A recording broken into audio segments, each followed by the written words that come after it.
7 days mini vlog पनि मेरो आज पुरा भयो। अनि हेर्दा जस्तो सजिलो छ तर गर्नलाई चाहिँ एकदमै गाह्रो रहेछ। अनि गाह्रो भए पनि हजुरहरूले यसरी साथ सपोर्ट गर्दाखेरि चाहिँ एकदमै हौसला मिल्दा रहेछ। बीचतिर चाहिँ मलाई छोड्न मन लागिसकेको थियो, के को भिडियो बनाउनु होला, के गर्ने होला भनेर पुरै टेन्सन, त्यसको मात्र टेन्सन हुने कि। अनि के भनेर भोइस ओभर गर्ने होला भनेर त्यसको मात्र टेन्सन हुने। जस्तो तसो भए पनि मैले चाहिँ 7 दिन चाहिँ पुरा भयो मेरो। र हजुरहरूलाई यस्तो यस्तो भिडियो चाहिएमा चाहिँ फेरि कमेन्ट गर्नु होला, म फेरि बनाउने कोसिस गर्नेछु।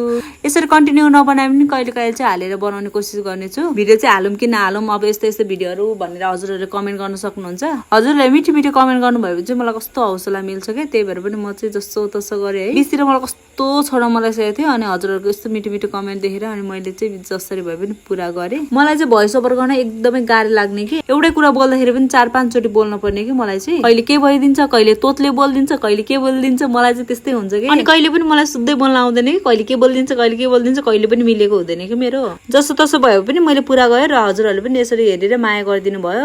हजुरहरूलाई पनि धेरै धेरै धन्यवाद। अनि आज चाहिँ चपुरको बजार थियो अनि तरकारीहरू पनि सकिरहेको थियो। म र मेरो साथी मिलेर बजार गयौँ। अनि मैले चाहिँ उपट्टि क्यामेरा तेर्साइदिएको पुरै अनुहार पनि लुकाएर। अनि हामी चाहिँ बजार पुग्यौँ अनि थोरै किनमेलहरू पनि गर्यौँ। अनि त्यसपछि मेरो साथीको छोरालाई कपडा किन्न पर्ने रे, उसको बर्थडे आउँदै रहेछ। अनि त्यही भएर बर्थडेको लागि कपडा किन्ने रे भनेर हामी चाहिँ कपडा पनि हेर्दै थियौँ। अनि त्यसपछि चाहिँ हामीले कपडा पनि किन्यौँ। अनि त्यसपछि कपडा किनेर हामी तरकारी लिनको लागि फेरि बजार गयौँ। अनि तरकारी सरकारी किनेर फेरि हामी चटपटी खानको लागि गयौँ। चटपटी खाँदाखेरि चाहिँ म एक्लै थिएँ अघि, अनि अहिले चाहिँ साथीहरू पनि सबैजना आए। मेरो आजको दिन चाहिँ यसरी नै बित्यो।